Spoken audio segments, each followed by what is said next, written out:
Maine Secretary of State gets destroyed after removing Trump from the ballot.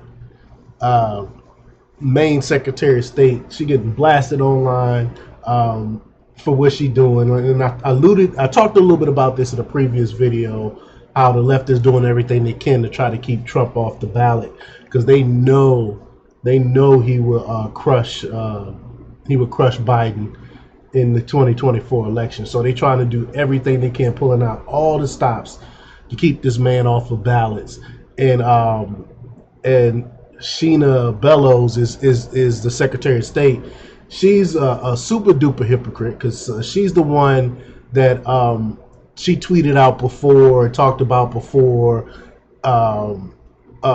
people having a right to vote for who they wanted to vote for and stuff like that. I mean, a total hypocrite. So we're going to talk a little bit about it. But before we get started, go ahead and hit that like button, share this out so we can get this information out there. Subscribe if you're not already a subscriber. Hit that alarm bell so you know when I'm putting out new stuff. Also, check out my link tree in the description. It has a link to my Patreon where I talk about things I can't talk about here. There's also a link to my Instagram and my merch store. Also, check out jjthepsychotherapist.com for news as well. All right, let's talk about this news. Amid accusations of the 14th Amendment violations, and I talked about the 14th Amendment before, how it doesn't really apply to Trump, but another state has excluded Donald Trump from the ballot. The term removed is used with caution as the Maine Secretary of State responsible for this decision faces severe criticism.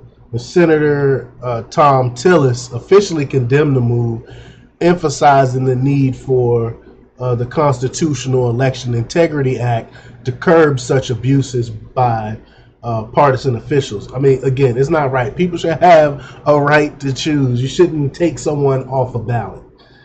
And she knows this is not going to work. She knows there's going to be challenge.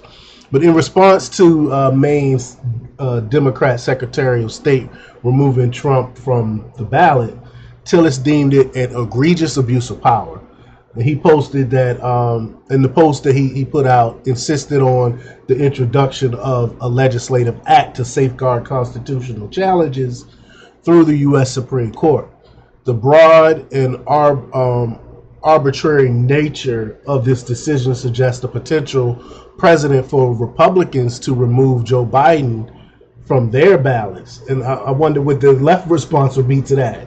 And Sheena Bellows, the secretary in question, previously advocated for voting rights, but seemingly disregards them when it comes to a candidate she dislikes. Again, you know, they don't go by the same rules. And Bellows, touting voting as a fundamental right, contradicts herself by arbitrarily barring a candidate based on personal bias. In this authoritarian move, she undermines the democratic process for her perceived greater good, always for the greater good, showcasing a hypocritical stance on fundamental rights. The AWFL, angry white female liberal narrative, emerges as Bellows asserts authority for her agenda, dismissing dissent as fascism. And quoting removed initially signifies the ulterior motive behind Bellows' decision.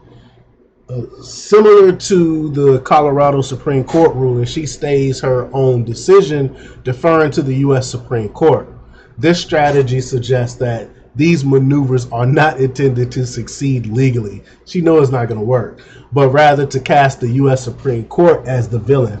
Bellows appears to seek attention without a belief of winning, anticipating the High Court's rational decision to reinstate Trump on the ballots, which I think is going to happen. And ultimately, Bellows aimed to shift blame to the U.S. Supreme Court, mimicking tactics used by the Biden administration. This is their MO. They use the same playbook over and over again. And this manipulation of the system for electoral influence is predictable and constitutes a blatant abuse of power. The orchestrated drama serves to boost Democrat turnout by framing the judiciary as tyrants bent on destroying democracy. Think 2020 and what they did with the whole with the whole abortion issue thing. But let me know what you think. Leave your comments down below. Like, share, and subscribe. And check out jjthepsychotherapist.com for the latest in news. Until next time. Peace.